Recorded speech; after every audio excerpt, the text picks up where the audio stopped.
2019년도 충무로의 최고의 성과이면서 기념비적인 작품은 기생충이라고 얘기할 수 있습니다.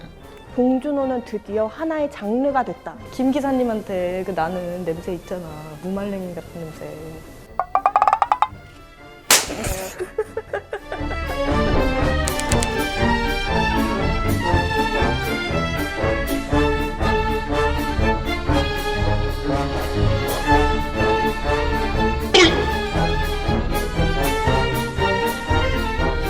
기생충은 2019년도에 나온 영화입니다. 2019년도는 한국 영화에 있어서 되게 의미 있는 해였는데요. 바로 한국 영화 100주년을 맞이한 해였습니다. 그때 탄생한 기생충은 이제 한국 영화 100주년에 탄생한 걸작이라고 표현할 수 있을 것 같은데요. 칸 국제영화제에서 이제 최고상인 황금 종려상을 받았고 작품성과 대중성을 고루 잡은 영화라는 점에서 지난해 가장 최고의 이슈이지 않나 그렇게 꼽을 수 있을 것 같습니다. 명장면을 꼽아보자면 이제 기택 내 가족이 그 탁자 밑에 숨어 있잖아요. 관객으로서 정말 숨죽이고 저조차도 숨을 쉬지 못하고 봤던 경험이 있어서 명장면을 꼽고 싶고, 박사장네 집으로 처음으로 들어갈 때 했던 약간의 그 노래? 그게 굉장히 미국에서 개봉 후에 유행을 했다고 해요. 제시카, 빼도그때 일리노이 시카고. 거성배는 김치 먹고는 이사촌. 영화로 보게 되지 않고 내 삶과 비교하게 되면서 굉장히 좀 불편하게 볼 수밖에 없는 부분들이 있어요. 송강호 씨의 가족이 사장네 집에서 자기만의 파티를 하다가 갑자기 사장들이 집에 들어오면서 쫓겨나듯이 나와가지고 자기 집을 찾아가는데 끊임없이 내려가잖아요. 봉준호 감독이 하는 상징적인 표현인데 우리 사회를 전체를 꿰뚫어 볼 줄 아는 진짜 아티스트다, 그런 걸 느낄 수가 있었습니다. 네가 자랑스럽다.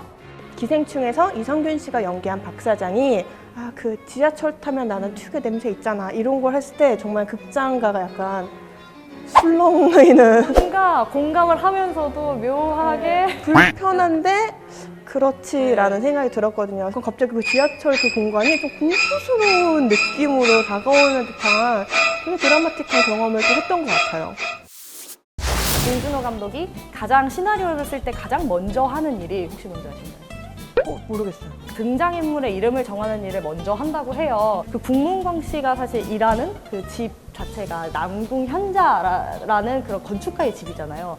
그 남궁이라는 성씨가 봉준호 감독의 영화에 굉장히 좀 자주 나오는데 학창 시절에 잘생겨서 좀 질투했던 그 남자 동료 친구 이름이 남궁 씨라고 해요.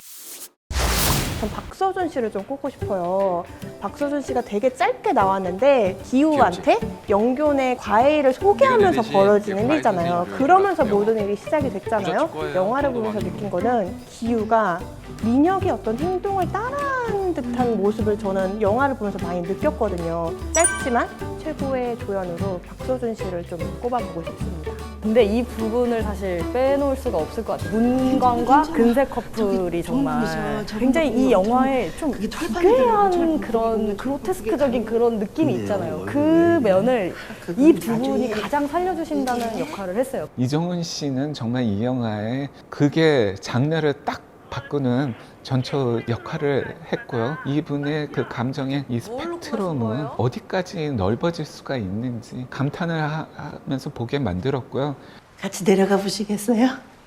옥자 때 이제 인터뷰를 한번 해본 적이 있었는데 그때 제가 느낀 봉준호 감독은 되게 풍부한 상상력이 어떤 소년 같은 매력을 지닌 분이라고 생각을 했어요. 자신이 점점 옥자와 비슷해져 가고 있다라고 말을 하시는데 네 라고 제가 답을 했어요. 봉준호 감독을 칸에서 만났을 때 가장 느낀 거는 너무 이야기꾼이에요. 그러니까 이야기를 하는데 너무 그거를 재밌게 하고 흥미롭게 하고 때로는 뭐 정말 너무나 적절한 비유를 섞어가면서 이야기를 하시기도 하고 배우들이 그러는데 봉준호 감독이 그렇게 연기를 잘 하신대요. 실제로 예를 들어 배우들한테 이렇게 해보는 건 어떨까라고 제안을 하시는데 그때 그냥 정말 연교가 된 것처럼 연기를 하고 이 감독님이 어떤 걸 원하는지는 충분히 전달될 수 있을 정도로 연기를 잘 하신대요.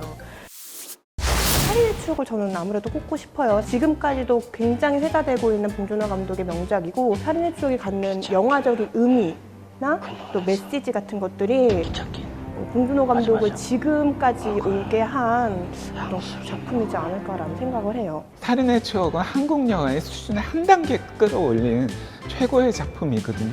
그 영화를 이렇게 작품성과 오락성을 적절히 안배하면서 사람들이 이렇게 끌어들일 수 있는 최고의 스릴러를 만들어내셨어요. 송강호 씨가 마지막에 딱 카메라를 바라보면서 끝이 나잖아요. 당시만 해도 그런 엔딩은 굉장히 파격적이었다고 하더라고요. 한심한 듯한 송강호 씨 그 특유의 비를 맞으면서 보면서 밥 먹고 다니냐?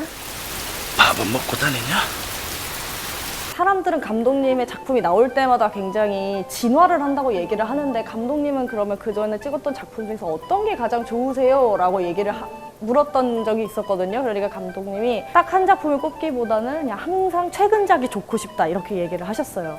그런 감독님 말처럼 기대작을 많이 만들어 주셨으면 하는 그런 바람이 있습니다. 봉준호 감독님이 오래 쉬는 거 너무 싫어요. 모든 사람들에게 호기심을 주고 궁금증을 주는 감독님은 저는 아직까지도 만나보진 못했거든요. 많은 영화들을 계속 만드시면서 우리 시대를 어떻게 보고 계신지 그 모습을 좀 보고 싶어요. 그러니까 감독님 화이팅! 해외에서 이제 성적이 너무 좋다 보니까 이제 한국 기자들이 아주 바빠 죽겠어요. 진짜 이 활발한 활약이 저희 한국 영화 기자로서 아주 뿌듯하고 계속 바빠주셨어요. 계속 사기작을 2편을 준비 중인 걸로 알고 있어요. 서울에서랑 해외에서 또 준비하고 있는 걸로 알고 있는데 여유를 가지시고 네. 너무 빨리 나오면 또 그러니까 여유를 가지시고 열심히 준비하셔서 또 한 번 한국 영화계에 또 파란을 일으켜 주시기를 네, 기대하고 있겠습니다. 봉준호 최고!